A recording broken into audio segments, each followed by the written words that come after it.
minutos y bueno, pues vamos a nuestra mesa de los lunes. Rubén Moreira, coordinador de los diputados del PRI, está acá con nosotros. ¿Cómo está, Rubén? Buenos días. Muy bien, muy buenos días. Gracias, Emilio Álvarez y Casa, como siempre, aquí en esta mesa de los lunes. Gracias. Buenos días, Azucena. Lo mismo Rubén, que Israel Zamora, ex senador Zamora. de Morena. Gracias, Azucena, por la invitación. Al contrario, bueno, pues a ver, aquí hay una parte del Poder Judicial o el Poder Ejecutivo que no tiene la razón respecto a la reforma al Poder Judicial y las suspensiones que han dictado los jueces. La presidenta insiste que los jueces no tienen estas atribuciones. Acabo de hablar con la jueza que dictó eliminar el decreto del Diario Oficial de la Federación, etcétera, y dice que por supuesto tiene todas las atribuciones que le da la ley.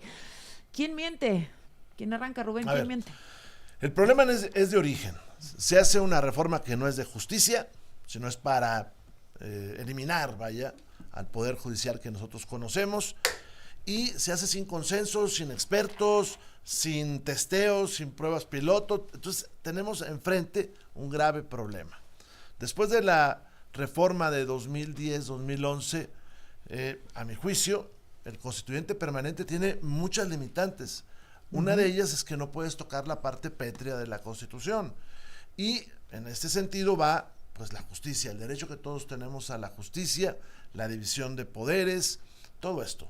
Y pues sale esta reforma sin todo esto que te digo, sin consensos, y pues hoy estamos complicados. Y empiezan las impugnaciones a través de acciones de inconstitucionalidad o de amparos. Y aquí lo más importante es, la autoridad puede desobedecer una orden judicial de una o de otra autoridad legalmente constituida, legítima. Yo pienso que no. Pues de poder puede, porque está pudiendo. Pues no puede, de todos modos, modos, porque vamos a una crisis constitucional. Y el Ejecutivo sí tiene la responsabilidad de la gobernabilidad. Ahora, no se ha presentado no se ha dado vista al Ministerio Público del desacato, es lo que nos decía la jueza. Mientras esto no suceda, pues no hay ninguna sanción. Entonces, cuando dice Rubén, no se puede desacatar una instrucción del Poder Judicial, pues sí se puede, Israel, ¿no? No, es que no hay, mira, es importante mencionar que cuando salió publicada la reforma constitucional, nacieron derechos que son derechos humanos. Los derechos político-electorales son una extensión de los derechos humanos, de votar y ser votado en materia judicial, Azucena, algo que no existía antes. Un reconocimiento que hace la Constitución a partir del día 16 de septiembre de este año, de que todas las mexicanas y mexicanos tienen el derecho de votar por un juez, un magistrado, un ministro. Esta suspensión de una juez, esa es la pregunta más bien. ¿Puede una jueza nulificar los efectos de una reforma constitucional que fue aprobada por más de 1,093 legisladores, una jueza en una suspensión, y utilizan una maña que se utilizó durante todo el sexenio del presidente Andrés Manuel, en donde suspendían actos y al otorgar el amparo, al resolver la cuestión principal del amparo, decían, ¿sabes qué? Pues no se le concede, se sobresee el amparo, etcétera, y entonces la suspensión que había de hecho afectado actos o normas durante mucho tiempo, durante el tiempo que se resolvió el amparo, quedaban suspendidas. Entonces es una maniobra que utilizan para suspender los efectos, y seguramente en el amparo incluso podría decir, ¿sabes qué? No se le concede el amparo, no tenían razón los quejosos y se sobresee el juicio. Oye, Emilio Álvarez y Casa, a mí me gustaría mucho que habláramos en español. Mira, en un lenguaje menos complicado, porque es muy importante que todos los que nos escuchan entendamos, incluida la de la voz, dónde estamos, cuál es el punto. En tres órdenes. Primero, la presidenta puede estar de acuerdo o no con una jueza, con un magistrado, con una resolución, pero hay instancias para combatirlo. Si la presidenta dice que no por sus pistolas, bienvenidas mexicanas y mexicanos a la ruptura del orden constitucional.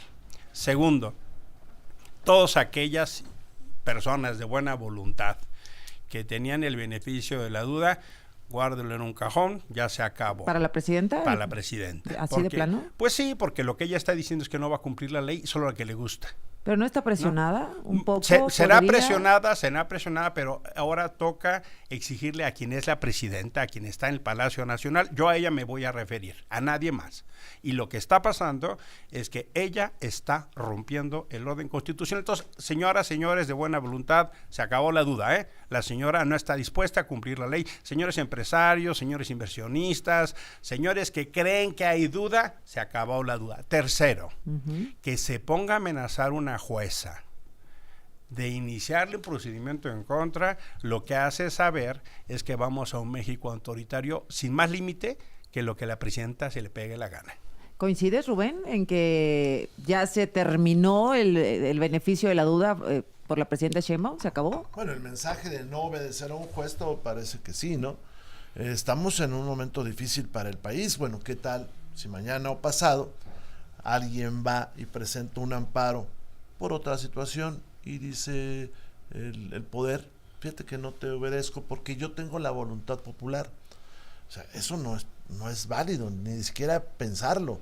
Los jueces tienen el derecho, tienen la facultad, la obligación de detener aquello que es inconstitucional. La reforma, yo me regreso a la reforma de 2010-2011. La reforma de 2010-2011, es que se ven en los dos pedacitos, tiene razón. Cambió todo el panorama constitucional. El artículo primero es muy claro. Le dio una vuelta, bueno, hasta la Corte cambió de época, le dio una vuelta a cómo entendemos nosotros los derechos de las personas. Y la autoridad se tiene que someter. Y para eso están los jueces, para someter a la autoridad que se trata de pasar, que se trata que trata de atropellar. A ver, sí, mira, Rubén ahorita comentaba ruptura constitucional y luego utilizó la palabra ingobernabilidad, Emilio. ¿Qué te genera la incertidumbre jurídica? El hecho, ¿qué te genera la incertidumbre jurídica? Que de repente las reglas cambien. La ley está para que todos tengamos certeza de qué dice. Bueno, no hay un solo artículo constitucional que faculte a la jueza Nancy a suspender o a tener el control constitucional de reformas y adiciones el primero constitucionales. No, como dice Rubén. No existe. No, claro que no. Hay ya lo habíamos dicho aquí, no se puede esconder un elefante en una ratonera. Y explico qué quiere decir eso. ¿Qué dice el primero? Nada más para ponerlo en contexto. Toda autoridad está obligada a garantizar y proteger los derechos humanos. Toda ¿Y autoridad, ¿Y dónde dice? Precisamente eso es a lo que se refiere la frase de que no se puede esconder un elefante en una ratonera. Porque tú crees, Azucena, público que nos escucha, que el legislador iba a dejar de manera tan ambigua una facultad de control constitucional de reformas o adiciones a la Constitución, siendo una facultad tan importante, la iba a dejar a que se interpretara ahí en palabras muy abstractas, como Rubén, pretenden ellos. No, claro que no. Eso es, ya hay criterios en el derecho internacional, el derecho comparado, que dicen que eso no puede suceder. A ver, la reforma de 2010-2011 fue tan profunda porque se puso en la mesa algo importante. Los derechos humanos están sobre cualquier cosa. Así como el derecho a votar y ser votado en materia judicial. Mira, es que ya hasta hace poco el ministro Saldívar, hoy asesor, decía eso. Por ahí se reporta. Tesis constitucional, su tesis de licenciatura, es amparo contra reformas constitucionales. Ahorita, circuló este fragmento, ahorita lo ubicamos. Y es increíble que ahora se resulta que no. Pero estamos discutiendo algo producto de una narrativa falaz y perniciosa. Vamos a cambiar la justicia. Eso no es cierto. Ni se va a mejorar la justicia, porque se requieren mucho más cosas que lo que ahí se propone. Primero, ni la gente va a elegir. Eso es falso. Bolivia no pasó del 5% la gente que decidió. Hay un grave problema, Susana, que la presidenta decida qué cumple y qué no cumple. Puede haber diferencias, son legítimas, pero entonces hay instancias para combatir. Y hay que recordar, Israel, todo proceso legislativo tiene un periodo de revisión. Todo proceso legislativo tiene instrumentos judiciales, legislativos, la acción de inconstitucionalidad, la controversia, el amparo. Hay varios procesos en marcha, en tiempo y forma para revisar esas reformas. Nada de que no se puede, claro que se puede. Y hay distintos instrumentos, pero lo gravísimo es que hay un grupo gobernante que se parece más bien a una mafia, que decide, no, mijito, yo soy el dueño del territorio y yo cumplo lo que yo quiero. Y la amenaza es, y encima no te me enfrentes porque te va peor. Esa es la moraleja del poder. Es lo que estamos viendo con Claudia Sheinbaum, es un abuso de poder. ¿Es un permiso para no cumplir la ley que nos dan a todos? A contentillo. El pueblo de México cada vez es más sabio. Por eso trato de darle los argumentos, porque sé que pero ¿por qué te das tú el derecho de hablar por el pueblo de México? A ver, Israel. ¿De dónde crees? El pueblo de México, a ver. Sí, hay que darle los argumentos jurídicos para que sepan en qué se basan lo que decimos. No hay un artículo constitucional que faculte. 2, hay un artículo en el... No hay un artículo que le dé...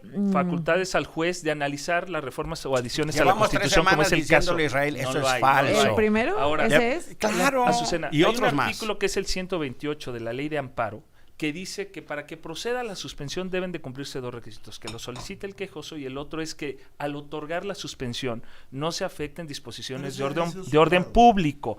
La Constitución, por supuesto, que son disposiciones de orden público y esta suspensión, repito, va en contra porque violenta los derechos de los... Yo quiero salir a votar el 1 de junio del año 2025 por jueces y esta suspensión me violenta mis derechos. ¿Y los derechos de los trabajadores? Y de los derechos de los que quieren participar. Todas las personas... Mira... Bueno, cuando entonces, recibió ¿qué el haces amparo, cuando no te gusta una permíteme, cuando resolución? recibió el amparo la jueza, Contéstame, Israel. debió de haber llamado a todos los terceros interesados que son parte en el juicio de amparo, y esos terceros interesados, ¿quiénes son? Los que queremos votar y todos aquellos que quieren participar pero cuando jueces, no te gusta magistrados y algo, ministros. vas a Así un dice la ley. colegiado. Dime ¿Cuál es qué tu pregunta, argumento es Emilio? eso. A ver, cuando no te gusta una resolución de juez, ¿cómo la combates? Yo estoy diciendo lo que Cuando dice no la te- ley, no estoy hablando de mi gusto, de lo que me gusta y no me gusta. Cuando no La estás de Constitución acuerdo dice con algo y una se debe de resolución, cumplir. contesta A la ver, pregunta. mira, Cuando no estás de A acuerdo ver, con la aguántenme. resolución de la jueza, ¿Quién ¿cómo lo la va a combates? resolver? ¿Quién Pero- resuelve? ¿Quién lo En este resuelve? Un caso, tribunal. Pero ¿quién pa- considera que la decisión de la jueza ¿Quién lo resuelve? es jurídica? Es ¿Quién? absolutamente política. Lo resuelve, por supuesto, el Poder Judicial. El problema Ahí es está, que el Poder ahí Judicial, está, en ahí este está. caso en particular, es juez y parte. Y Pero en Bueno, todo el no mundo puede haber- mundial, en no, todo el no, mundo no, no, mundial, Regresa Israel. con el los Poder jueces. Rubén Judicial Moreira. es última Volvemos. instancia.